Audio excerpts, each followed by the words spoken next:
Hello, welcome back to today's channel with Henry and my dad. Today we're going to be revealing the boat motor and taking off this. And we're also going to be Henry's gonna take over for me. We're going to take off the cylinder head and we're gonna reveal those little contacts. And yeah, I think that's all. So today we're gonna be using the 9/16 Craftsman open end wrench.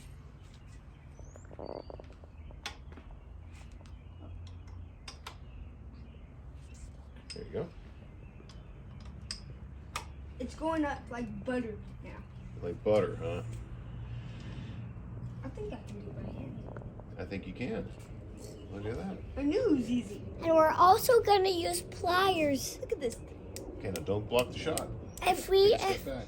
if it might have Get it? exploded. So yeah, what we're doing is we're taking off the. It's a little hard. Okay, we're taking off the two Actually, my fingers 9/16 nuts that are going to. We're going to remove the contacts from the make and break engine. And this is really the heart and soul of the engine right here. This is where it gets its name, and it's in lieu of a spark plug, which is really kind of neat. But this is the solution that was designed many years ago for this particular engine. Show you. Okay, we're going. Okay, so here we go. We're going to put the wrench right there, and you're going to pull down. Twist. Yep, and you take it off, and you go. I get it now. I can do it by myself, Dad. Doing good. Now you've loosened it up. See if you can twist it with your fingers. Okay. I'll hold the wrench. Will that twist? Yeah, look at that. You're doing a good job. Let's see if you can keep going and keep it from falling on the ground. That would be that's the best way to do it.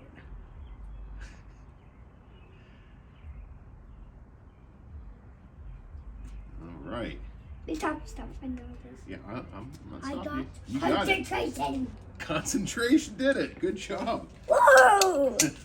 Okay, so now, hey, Henry, come over here and take a look. Ellie, come here and take a look. Make sure we're not blocking the shot here. We're gonna. Blocking the shot. Here, stand right here. And watch, we're gonna pull this straight off of these studs. Woo! And look at this. Ooh. Here it is. Are those the? Now wait, don't touch. Don't touch, it's dirty. Okay? I just want to show you what this is. So, you see how I can move this back and forth? Yeah. You see Henry, that- move your body, please. You see this guy right here? This little piece of metal right here. This. This will make contact with this piece. So there it's making contact and it's breaking contact. And when it does, so this is going to be at ground and this is going to be at the high voltage.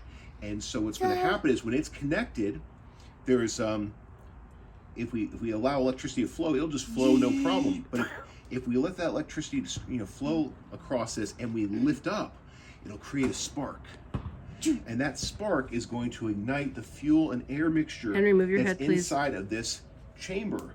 So the piston comes up and it compresses to the point where the air fuel mixture is just right to explode. And then that's So we're when not gonna be the using eccentric this today. moves this up and causes the spark to jump. And when the spark jumps, it causes the explosion, pushing the piston back down. The exhaust comes out this side port. And as that piston's going down, it's forcing new fuel that's already down here up into the top of here. Oh, I got the oil. And no, don't worry about it.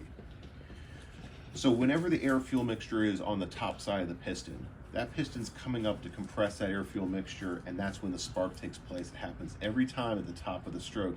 That's called a 2-cycle engine, as opposed to a 4-cycle engine where it happens every other time.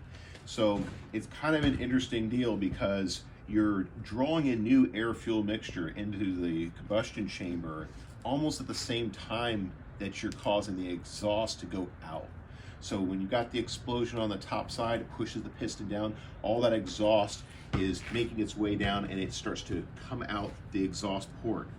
And then as the piston goes back up for the compression stroke, on the underside of the piston, it's creating a vacuum down here and it's sucking in new air fuel mixture. So then the piston when it comes back down on the next combustion part of the cycle, that is causing that pressure to build up, and there's a port that sends that new air fuel mixture back up, and the cycle just continues to repeat. So this is kind of a neat deal because this is much more robust than a traditional spark plug. I mean, this right here is huge by comparison to the prong of a spark plug. So I can see how this would be very, very reliable, and it would pretty much never wear out. We're going to clean this up a little bit, make sure that it's in good working order before we fire it up. There is a little bit of carbon buildup on this. I don't think that it's anything significant. I really don't think this engine has run very much. The condition of everything, the shape of this is absolutely domed, and it doesn't look like there's any kind of when you've got electrical contacts that are worn out, you start to see pitting, and I don't see any indication of that. So I think that we're looking at a really good example here. So that's the first thing that I wanted to do, and the next thing I'm going to do is I'm going to take off these grease caps. They just thread right out. So I'm going to take both of those off in just a second. I'm going to rotate the engine so we can take off this plate that says Atlantic. It's held on by 4 bolts. Are they 1/2 inch heads? They're 9/16. They're 9/16 as well. So I'm just going to take that off, and we're going to gain access into the bottom of the crankcase. So be right back. All right, so the next thing we're going to do is we're going to take off this plate right here. It's 4 bolts, 9/16 head. Henry, would you like to try to break one of these loose? Yeah. Make sure you've got it on there really good, and then. Or break. Which way? Yeah, they go. This. Whoop whoop. Hold on. First, let's use the open inside, and make sure it's really seated. Sorry then, if you can't see. And then I want you to pull it this way, just to break it loose. There it goes. You broke it loose. I'm not like. Here. That was break. not like butter. Yeah, break all 4 of them loose. I don't want to do some right now. Well, this is the time to do it. Go and do one of them, Are you babe. recording? Mm-hmm. Okay. So, Ellie, how about you try to take that loose with your fingers? I'll do this one. Okay. There's one untightening. Just gonna tighten. This is like a secret door into the engine. Very nice, Ellie. So I'm just going to use a screwdriver and see if I can. There it goes. Okay. So here, Henry, you want to see inside? You hear that hollow sound? Matt, Oh, can you move can I Henry take to it the off? side? You got to go over to the side. I'll take it. Okay. Don't drop it now. Oh. All right. It's pretty. All right, so we removed this plate, and what we can see here is a brass connecting rod, which is, it's very old school to do that, but old boat motors tended to have brass connecting rods. And then we've got a castle nut with a cotter pin through it. So what we can do is we can work on getting the internals of the engine apart. And I'm going to take a look and see if I'm able to rotate this. Now I took the flywheel off. I could presumably put it back on just loosely enough where I could get it to rotate the crankshaft. If I can take these off and disconnect the connecting rod from the crankshaft, I might want to go about it that way. Alternatively, I can take all of these bolts out here and split the case. But if I do that, then I have to lift the entire bit over the piston that's sitting up here.